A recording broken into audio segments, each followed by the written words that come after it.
So there's this English bloke whose job is to take on crazy food challenges. His name's Beard Meats Food. And the reason why I'm making this video is because he eats all of this and he's still in very, very good shape. And I'm going to explain to you how he maintains this shape despite consuming around 5,000 to 10,000 calories within these challenges. If you don't know who he is, take a quick look.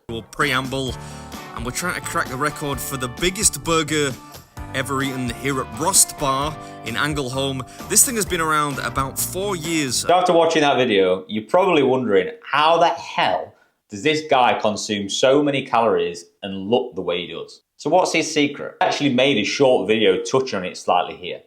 The crudest of crudely made graphs. I might as well have done this in crayon. So on this graph, the y-axis shows calorie intake and the x-axis shows time. So on the left, you will see a number of calories, and along the bottom of the graph, the biggest factor when it comes to gaining or losing body fat is the amount of calories that you consume over time. You will only gain weight if you eat more than you burn consistently. And likewise, you will only lose weight if you eat less than your body needs over time.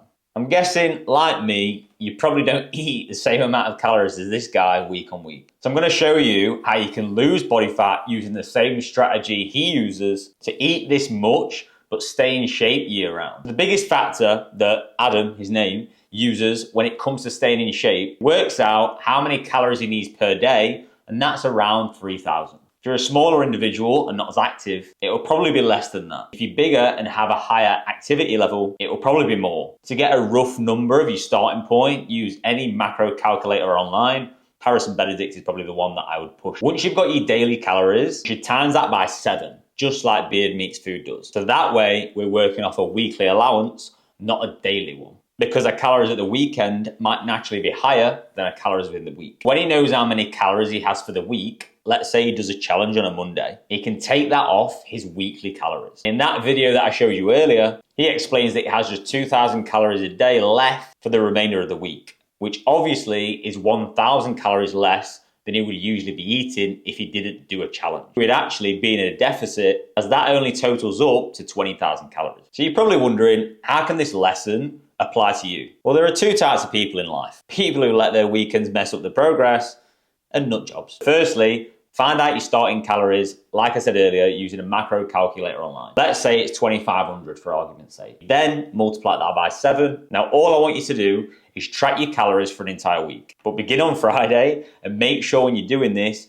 you're honest with yourself. You're only lying to yourself if you mess this up. Remember that. Friday might include a few bevies after the office. And when you get back, you might have a takeaway with the missus. Saturday, you fasted all day to try and recover the damage. Had a salad for lunch, and then had a Domino's at night. Sunday, the missus whips up a lovely roast. She always gives you a big plate. She don't like throwing food away, so you finish the leftovers. Now, when I say this, there is nothing wrong with the above. Just need to be conscious of what we're putting in our mouth every single day. Let's say you've had 10,500 calories for the weekend. If we take that off 17,500, which is your daily target times 7, that only leaves you with 7,100 calories for the rest of the week. That means if you still wanted to lose body fat, you wouldn't be able to go over 1,775 calories every single day. The issue is when doing this at times that the people around you start picking at you for dieting, eating too little, saying that's not enough, I couldn't do what you're doing. But if they knew the damage you did at the weekend and you explain it to them, it would make sense. Well, maybe. You see, this is the biggest issue when people try and lose fat. They go nuts at the weekend and don't make up for it the next week, which is why they struggle to get in shape long term.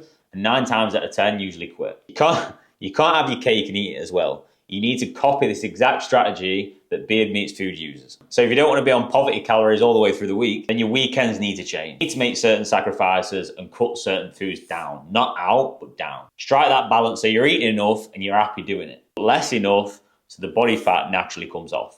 So once you crack this, you need to look at your training and what the best way for you is. You need to look at your training and what the best way is for yourself. I explain that in this video here. Give it a watch, put a lot of time and effort into it, and make sure you click it. Go on, very useful. That's your lot. Thanks for coming.